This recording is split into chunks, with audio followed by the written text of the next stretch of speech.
We're so glad you've tuned into the Psychology of Black Womanhood podcast, where we break down the research and talk about what it really means in our everyday lives. I'm Dr. Dion Stevens, your host, co-author of the Psychology of Black Womanhood book, and a psychology professor.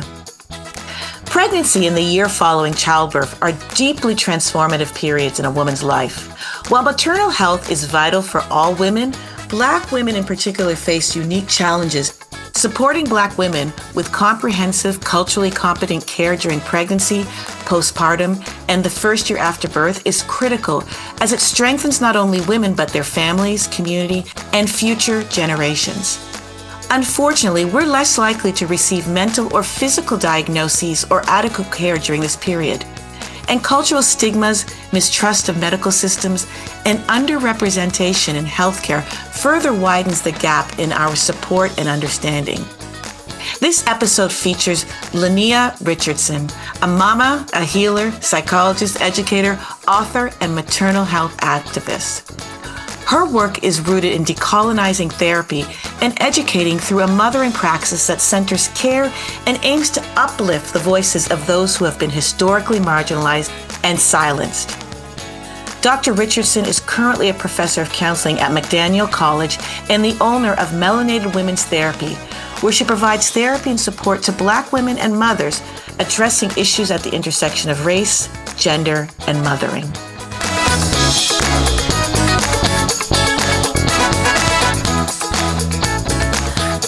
I want you to start off by sharing your journey in terms of how you became involved in advocating for Black women's perinatal mental health, because we often don't think about this as an issue when we talk about mental health, particularly during this period, because it's usually framed as a point of celebration and that women should be happy, particularly Black women.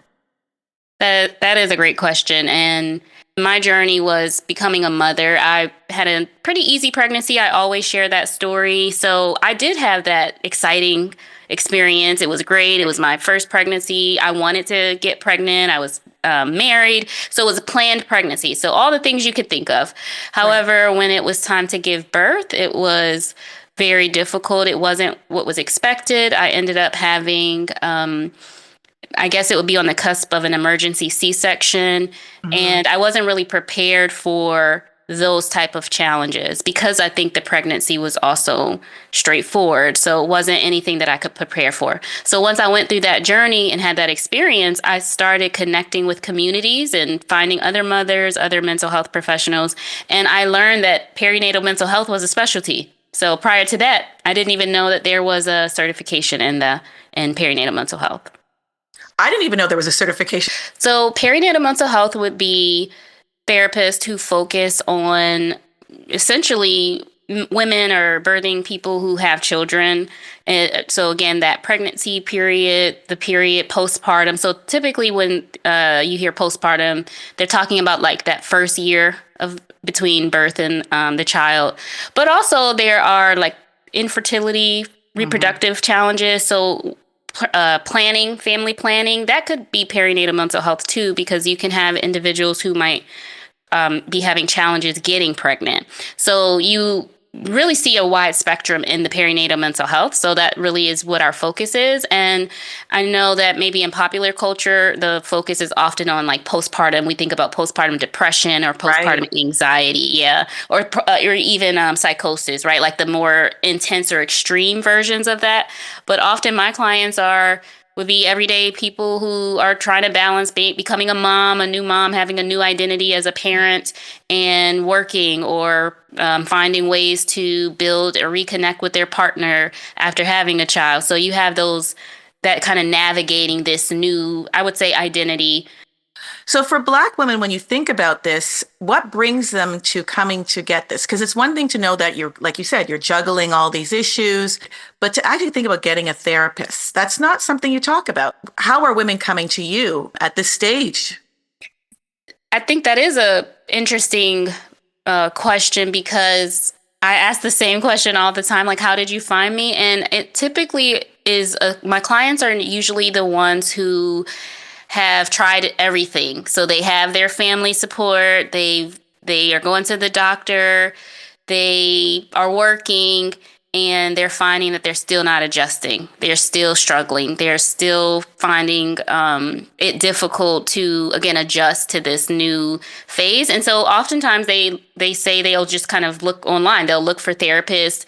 And when they find someone like me, like my profile, for instance, I talk about being a mother and that this is my specialty. And so they'll often say something like, what drew me to your profile is that you actually are a mom. So you understand, or, I assume that you understand what I might be going through. But it sounds like what you're saying too is that a lot of the clients that you have some privilege, not maybe economic, but also the idea of the support system around them. What about women with different levels of privilege? What kinds of things do you think we need to think about when we're talking about getting women access to an expert like you? So I think that is the push right now in many of the circles that I'm in terms of perinatal mental health and maternal and perinatal, we use that interchangeably. But in terms of advocacy, that's really the work, is really finding, like, how do you find that person who we know needs the support, but they don't know that I exist? As you said, they don't know that there are specialists who focus in on this work. Exactly. So, I do think at the national level, and I'm in the state of Maryland, at the state level, there are programs, or we have organizations that focus on just in general maternal health, like well-being of the mother or the individual. And I believe that is kind of the channel where those people can gain access. But you're absolutely right. There's such a disconnect between someone who might be experiencing barriers to mental health care. They often don't find me. I'll be honest. As you said, I'm typically seeing individuals who are, again, working professionals. They might have a partner in the home. And even a few of my single parent or co-parenting clients, they're probably in a different socioeconomic status. I know you're doing all this clinical work and applied, which is great, but you also do research. And I know you have your book, Mothering as a Work of Art, and we have that posted for the listeners. They can go and see this, and that's a collection of some great narratives. I'm wondering if you can maybe tie into what the research is saying about the biggest misconceptions about perinatal mental health that are affecting Black women. So my research really focuses in on the historical context of the health and well-being of Black women in general, right? So I start with the foundation, and especially when we're talking about in the United States of America, the foundation as it relates to what it was like for Black women when they were brought over as enslaved women, and those experiences as it relate to motherhood. So they weren't actually really able to mother in the way that we think about this now. Black women have always worked. They've often worked in labor, right? Like maintenance labor and other communities or other work in which it really took them out of the home. And so you'll hear these stories, the narrative of, for instance, the welfare mother, the welfare queen, where, Black women don't take care of their children, or they are lazy. And really that's in contrast, stark contrast to what the reality was and really has been for Black women over the years. Right. So when you use that and couch that, this understanding of foundationally what has motherhood looked like for Black women, there has always been stress, struggle, challenges. They've often been the pillar of their communities. And so you're saying now, right, we're in 2025, right. You're saying you still have that foundationally, that's what motherhood look like, is that you're always working. You tend to be the matriarch of your family. You also might have children. And then you think about the mother in the neighborhood who's looking out for everyone else's children as well. So you have that foundation, and then you say, well, what is happening now? So right. I would say the same thing is happening. However, we now have a little more access to care. I was sharing this with someone. Now therapists take insurance. So in the past, it may have been said that, Black people are less likely to go to therapy, but they probably weren't able to afford therapy at the time. And now you have this kind of bridge, right, with insurance, and you can go to there. We have in the state of Maryland, we have a pro bono counseling. I volunteer there. You can get free services. So now there's access. And what you do see, I think, is that people actually go to therapy. I'm so glad that you brought in the importance of history and social factors and social determinants of health What role does trauma or past experiences play in the mental health of Black women during the pregnancy period? Yeah, this is a lot of the work that I do focuses on supporting the mother through that. So fear, as you mentioned, you talked about trauma. A lot of it is fear based. Statistics show that Black women are 3 times more likely to die in childbirth. Exactly. Right. So that is a real fear. It's not unfounded. Right. So you have Black women who sometimes are afraid of going in to give birth and not coming out. So the reality is it's not the individual, but what can we do to, support you through this process? And really, for me, I rely on those external sources. So I know we talked about this a little bit more, but I'll bring in, this is where the doulas and midwives come in, right? This is where, do you have someone that you trust? That you know that if you needed someone to speak up for you, to advocate for you, if you're in pain and you can't talk, like my experience again in my birthing experience, I couldn't talk. I had to get air. So my sister was there. My mother was there. So who do you have in your circle? And if you don't have someone that's a family member or a friend, here's where the doulas and the other people who can speak for you, can support you. They know your birth plan and they know what your rights are. That is really part of the work too. What kinds of things, though, are Black women having to face, around these support systems? I mean, it's great if you have them that are there and present, but even if you have them and they're not able to advocate, how do you teach people to negotiate that? There's a balance. Again, this is a difficult question. This is the real work. It's not easy. It's not an easy answer. I do hear stories where people feel like they were advocating. They did do all that they can. And sometimes that's the part where you can only kind of do the after the fact. Right. After the fact, then what are your rights if you weren't heard during the process? And really, this goes back to when you asked about research.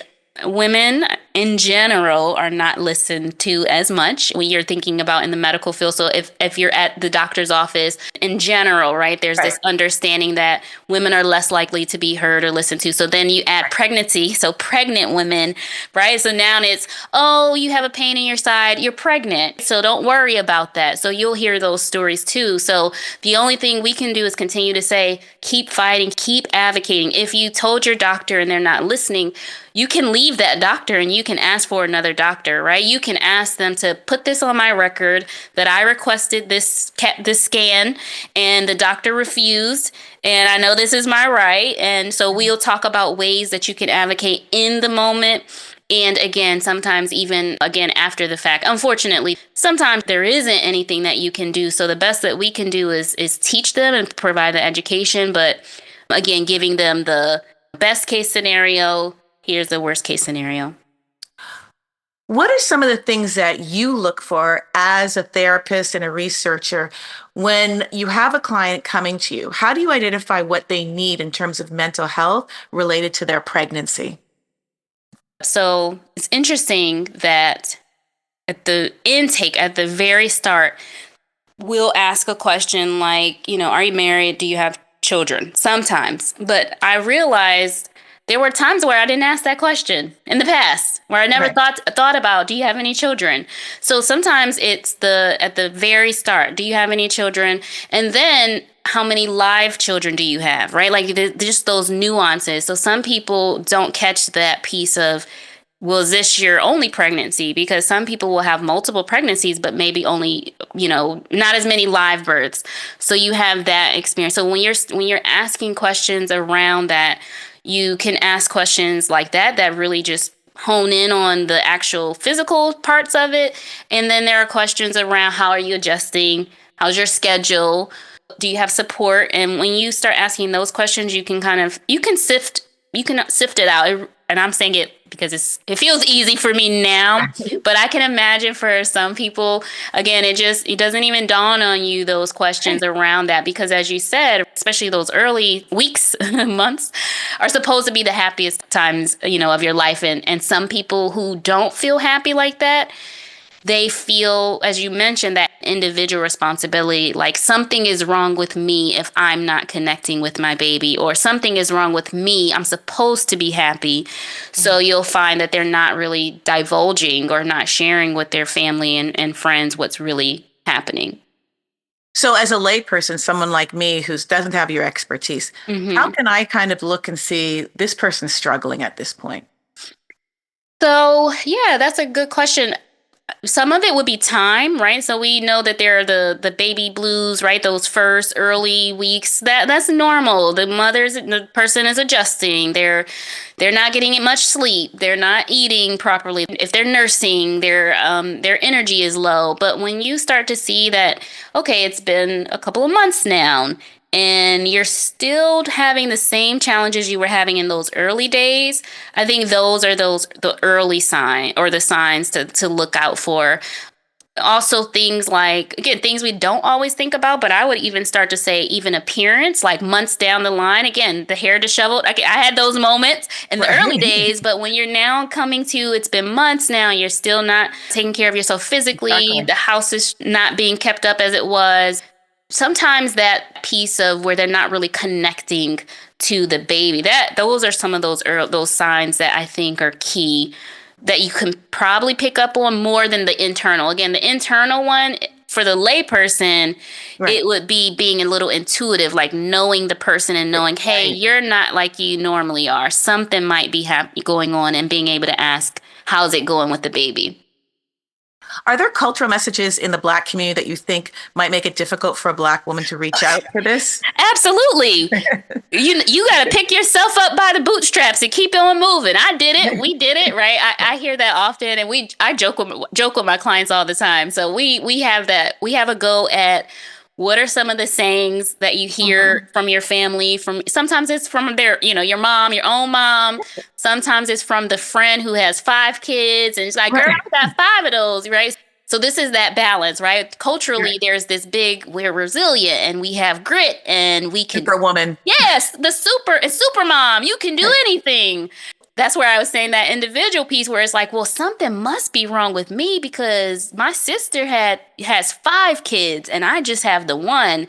Right. So that does make it hard. And so what I say to that is this is where the education for the community comes in. So as you mentioned, like write my book, that is part of the story for me is if no one knows what's happening, if we don't share our story, if our partners, if our friends, if our family don't know that we're struggling and how deeply we're struggling, then they won't know that we need help.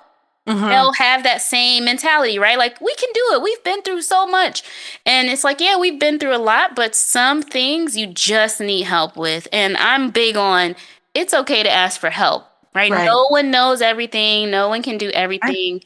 It's that piece of you're not a failure if Hmm. you need extra help and additional support. And if anything, we always say, right? When you're on the airplane, you need to put your mask on first. So that's a part of that is being able to help yourself, which is often what the mother wants, right? I want to be the best for the babe, for my baby, for my child, and Right. really that's the part of the work.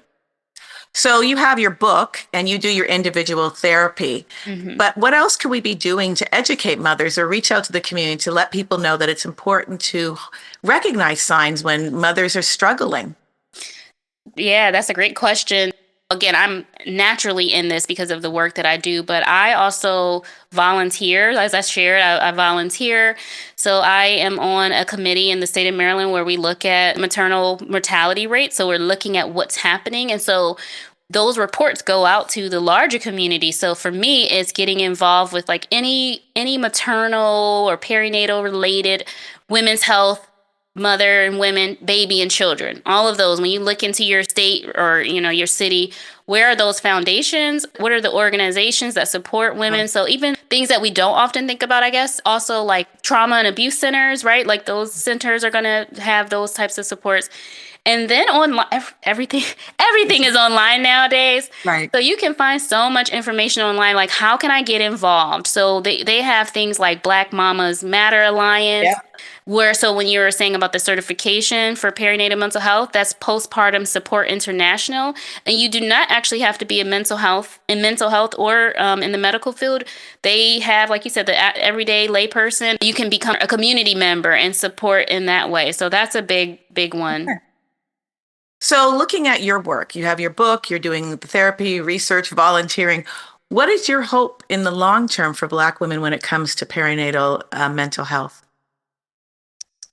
So I feel like I am on that journey now. So my hope, and I think I share this this sentiment on my website, on my work. It's that not just Black mothers, but really all mothers, but Black mothers, I think highlighting their experience is that they will get the support and help and love that they need to be able to feel and be fulfilled.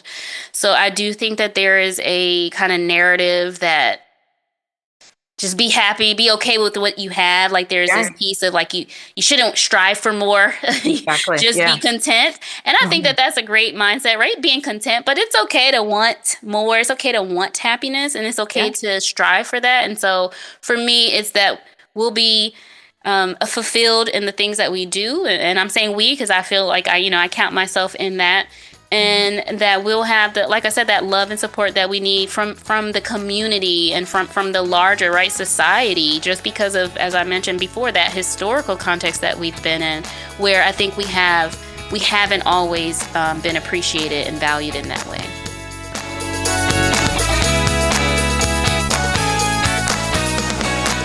We were just talking with Dr. Linnea Richardson, who shared insights from her research examining Black motherhood. To explore more of Dr. Richardson's work, including her book, community initiatives, and social media connections, just visit this episode's page on the Psychology of Black Womanhood website. Thank you so much for tuning into this episode of the podcast where research is meeting the real world. We've got plenty of exciting episodes lined up, diving deep into topics that matter to Black women and everyone who loves and supports them. So make sure you follow us on your favorite streaming platform so you don't miss a thing. We love hearing from you, so share your thoughts, feedback, and episodes ideas with us anytime, because your voice matters. Until next time, let's keep bridging research and real life in service of Black women's voices and visions.